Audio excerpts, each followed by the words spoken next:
కొట్లాటోడు సిపాయి అంతేనా? అవి అందుకే నేను దద్దమ్మ చెబుతాను లేపుతాను. ఆ రోజు అదే బాధ. ఎందుకు ఇక్కడ కథ ఏంటంటే దయచేసి మీరు అర్థం చేసుకోవాలి. కేసీఆర్ ఎప్పటికి ఉండడు కదా, ఎప్పటికి ఉండడు. ఎవరు ఉంటామా? ఎవరికైనా కొంతవరకు జీవితం ఉంటుంది, కొంత తర్వాత ఉండము. అది భగవంతుని నిర్ణయం. తెలంగాణలో నా ప్రార్థన మీ అందరితో, మీ అందరికి నేను దండం పెట్టి చెప్తాను. మా అక్కజనులు కావచ్చు, మా అన్నదమ్ములు కావచ్చు, 14 ఏళ్ళు తీసిన కదా నేను కోసా. నేను చెప్పదిరిన తెలంగాణ మూల మూల పల్లె పల్లె లంబాడి తండాలను నిద్రపోయినాం, గూడగాలు నిద్రపోయినాం. మన దుఃఖం ఏందని చూసి నా కళ్ళారు చూసింది.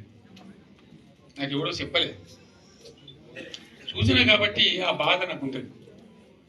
ఇప్పుడు ఎప్పుడైనా కూడా పచ్చగున్న కాడ బెల్లం ఉన్నదంటే ఈగలు వస్తాయి కదా.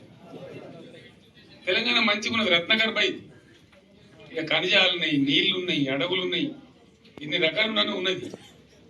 ఎప్పటికైనా తెలంగాణ ప్రమాదంలో ఇదే నేను మీకు చెప్పేది, మీకు దండం పెట్టి చెప్తున్నాను. చెప్పేది ఏంటంటే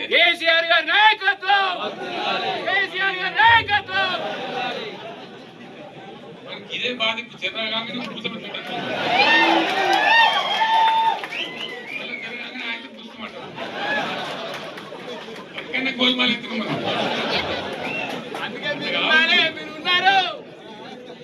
సమస్య ఏంటంటే తెలంగాణ దోచుకోవడానికి, తెలంగాణ